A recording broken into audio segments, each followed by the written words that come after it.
Olá a todos, eu sou Rubens Maciel e hoje teremos a primeira apresentação de uma série intitulada Jogo de Cintura, Aprendendo a Lidar com a Vida. Bem, por que eu estou fazendo isso? Desde cedo eu me interessei em conhecer o comportamento humano, as causas do seu sofrimento e da sua realização pessoal. Fui fazer psicologia e depois disso estudei psicologia budista e técnicas de meditação. Esses conhecimentos me ajudaram muito e têm ajudado outras pessoas com quem eu converso ou trabalho em meu consultório online e gostaria de transmiti-las para vocês semanalmente. Acredito que alguns possam ser beneficiados por algumas palavras ou pontos de vista sobre visões da vida ou mesmo com técnicas de meditação que eu pretendo apresentar aqui. Isso é um antigo sonho meu.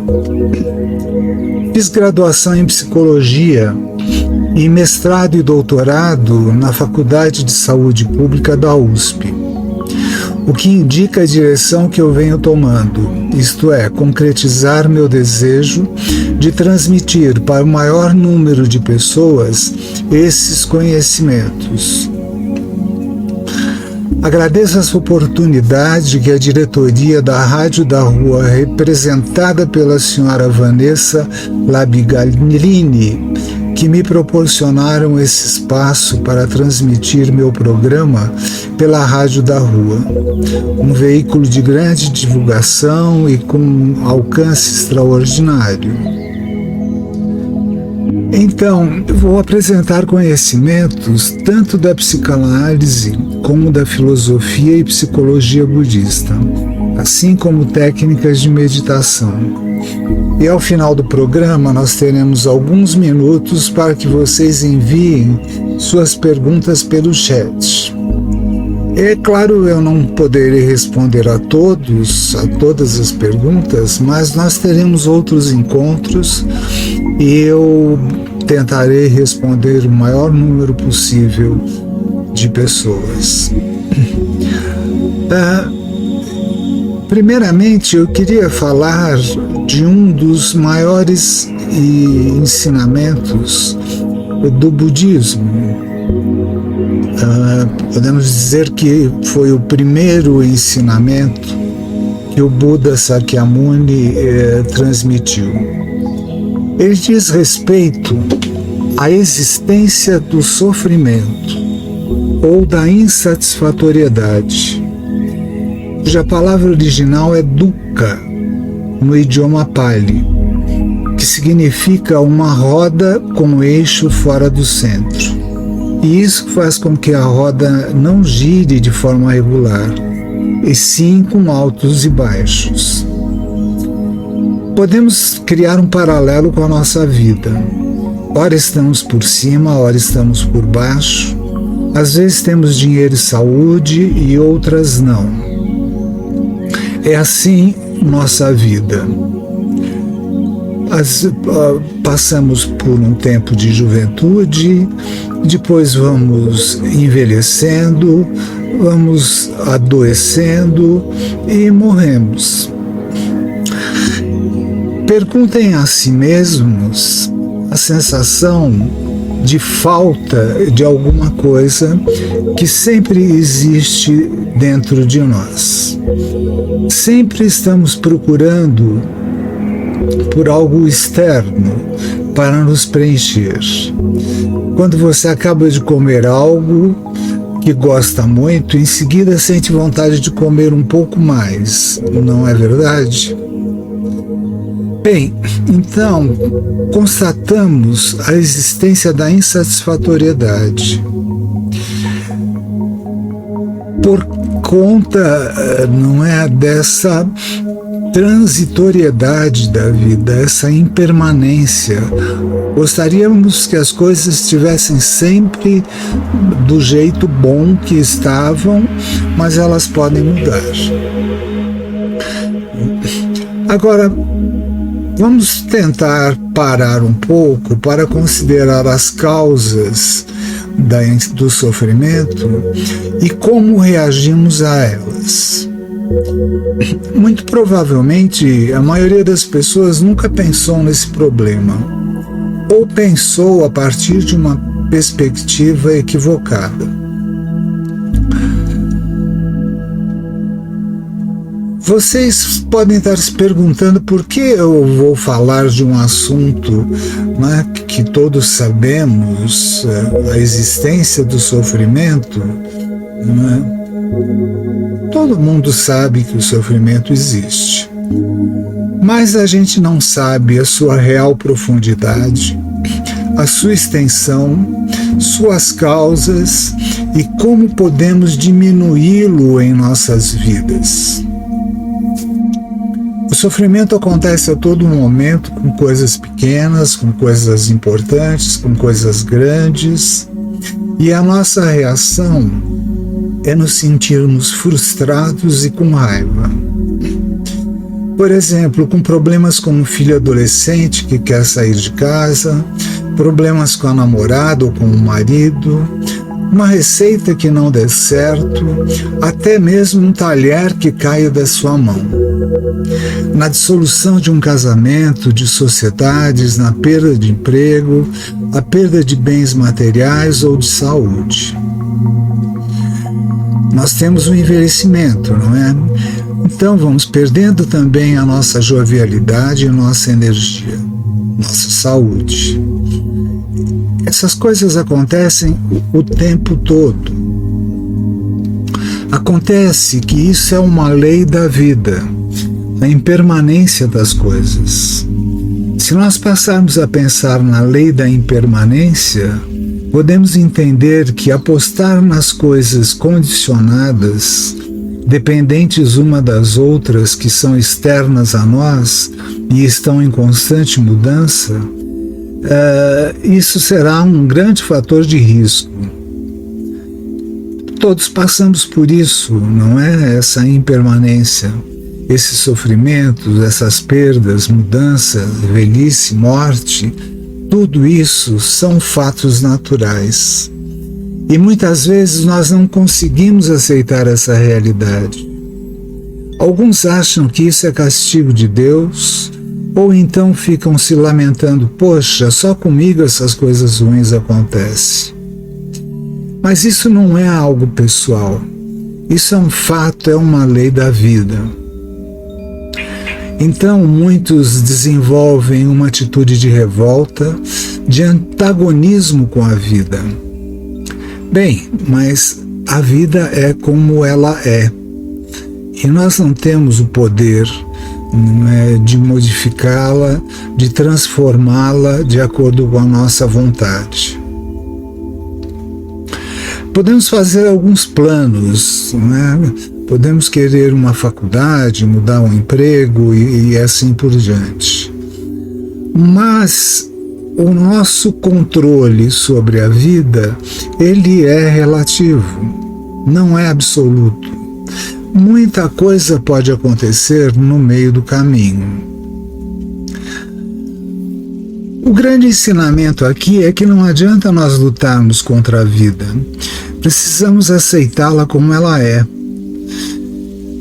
Em outras palavras, precisamos aceitar a vontade de Deus.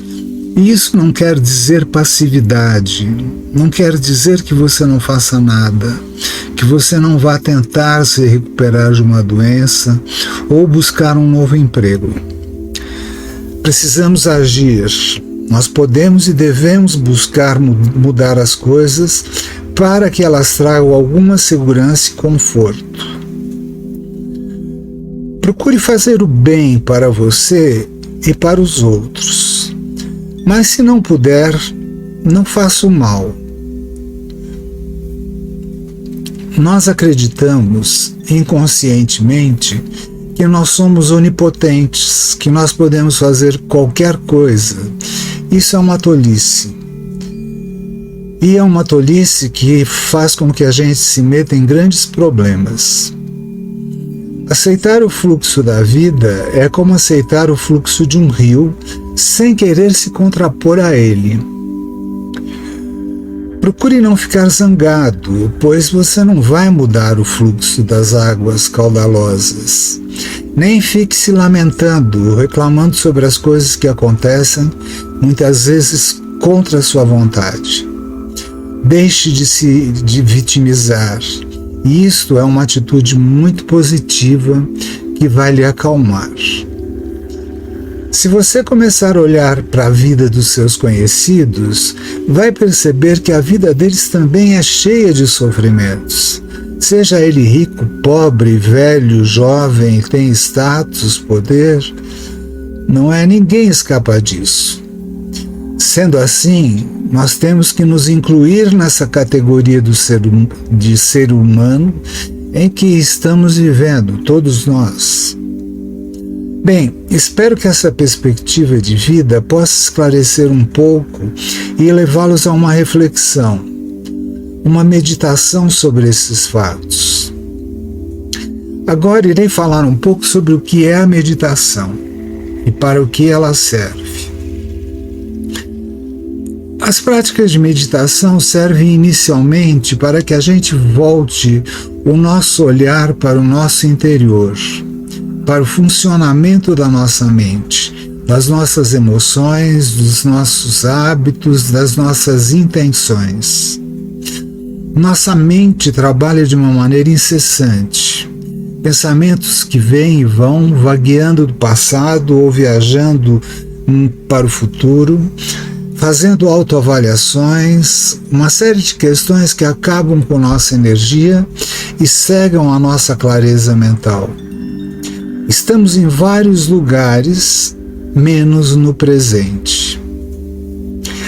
Essa observação é uma primeira etapa, o conhecimento sobre como funciona a nossa mente. E isso pode nos proporcionar um aumento no controle de nós mesmos. Mais tarde, depois que adquirirmos alguma prática, começamos a trabalhar com algumas emoções que são muito tóxicas, mas que também nunca paramos para pensar nisso. Por exemplo, de uma maneira geral, as pessoas acham e pensam que as coisas funcionam assim, olho por olho, dente por dente. Não param para refletir que esse tipo de atitude hostil leva a um interminável embate com as outras pessoas e desencadeia a raiva. O sentimento de raiva faz muito mal ao organismo e está intimamente ligado a problemas de hipertensão, problemas do coração e outros problemas de saúde. Se pararmos para olhar dessa perspectiva, podemos mudar nossa atitude, percebendo que a raiva é uma atitude tóxica, inadequada e que faz muito mal a nós mesmos e também aos outros. A partir daí, podemos começar a mudar para respostas e hábitos mais inteligentes, compreendendo que todas as pessoas sofrem. E aqueles que sofrem fazem os outros sofrerem. Quando uma pessoa é agressiva, grosseira com a gente, podemos entender que ela está em sofrimento íntimo. Então, nós podemos desenvolver um sentimento de empatia, isto é, tentar compreender a situação da pessoa. Podemos ser menos reativos, colocarmos-nos no lugar dela. Podemos desenvolver a compaixão. Compaixão não é dó, não é pena do outro. É a compreensão de que o sofrimento existe para todos e que todos gostariam de se libertar deste sofrimento. Assim, a humanidade viveria melhor. Bem, por enquanto é isso, mas a filosofia e a psicologia budista vão muito além. Para quem ficar, nós teremos muito trabalho à frente para fazer. buscar o nosso bem-estar e os dos outros, desenvolver nossa tranquilidade, autocontrole e desenvolvimento pessoal. Bem, vamos agora à parte da prática, propriamente, meditação. Para começar a meditação, nossa primeira tarefa é mudar o foco do nosso olhar, que está sempre visualizando as coisas no exterior, né? Olhando para a televisão, para os eventos, para os acidentes, para tudo que se passa à nossa volta. A mente tem uma tendência a buscar um entretenimento, né? Ficar procurando coisas, se manter em movimento. Pense nas pessoas que, quando chegam em casa e encontram a casa vazia, procuram ligar a TV, ouvir músicas, conversar pelo celular, tudo ao mesmo tempo. Então, nós precisamos mudar um pouco esse hábito. Vamos buscar ambientes mais quietos e começar a olhar para o nosso interior, para a nossa mente, para o nosso corpo com suas tensões e suas emoções, e isso irá nos proporcionar uma boa base de autoconhecimento. Em seguida, vamos eleger um ponto que a gente vai chamar de âncora. E no nosso caso, nós vamos primeiramente olhar para o corpo. E logo em seguida vamos passar a dividir a atenção do corpo com a atenção para a respiração.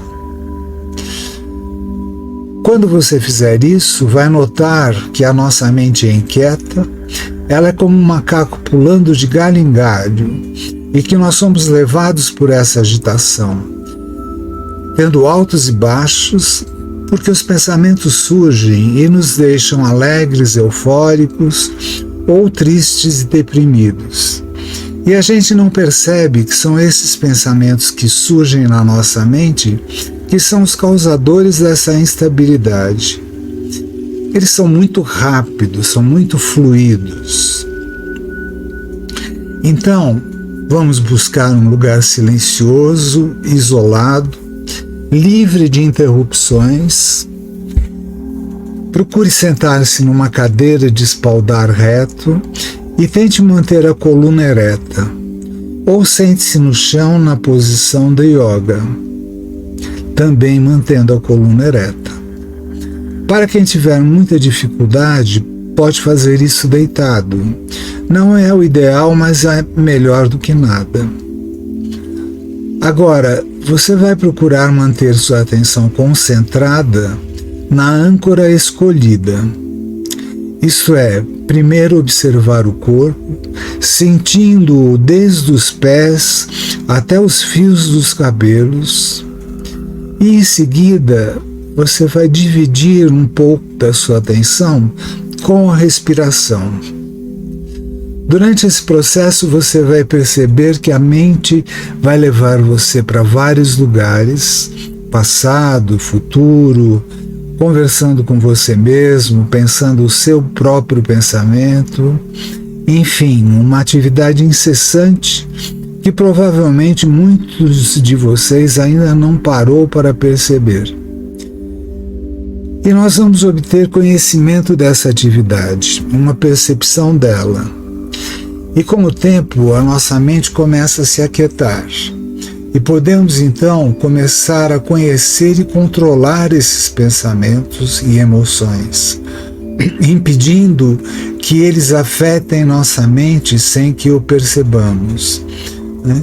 Evitando fornecer energia para esses pensamentos, né? Ficar pensando sobre eles, né? No começo é difícil, mas não diga que você não consegue, porque com um pouco de treino e dedicação, todos nós podemos conseguir. Então, vocês vão buscar diariamente, não é, ficar 10 minutos pela manhã, 10 minutos à tarde, praticando essas instruções. Atenção concentrada no corpo, na respiração, e na medida que perceberem os pensamentos surgindo, vocês não vão alimentá-los. Vocês vão olhar para eles e aí dizem para si mesmos: toca e deixa passar. E volta a tua atenção para a âncora, que é o corpo, a respiração, o momento presente.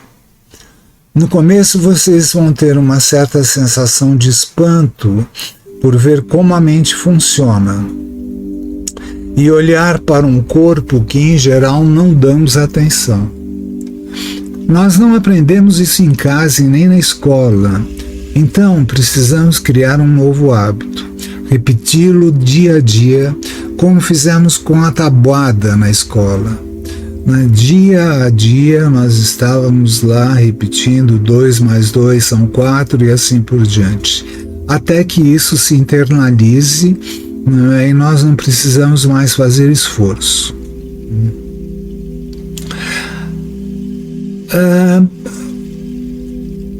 Com isso, nós vamos desenvolver uma habilidade natural para olhar para o nosso interior, para a nossa mente, e aos poucos aprender a tomar as medidas necessárias, né, para sair das condições tóxicas, né, e voltar para o presente e aquietar a nossa mente. Essa é a descrição do primeiro exercício e nós vamos conversar sobre isso nos próximos encontros. Vocês podem deixar suas dúvidas no chat e, na medida do possível, eu irei respondendo. Então vamos lá aprender a ter jogo de cintura para com a nossa vida. Que todos fiquem bem e que esses conhecimentos possam beneficiar a todos. Até a próxima.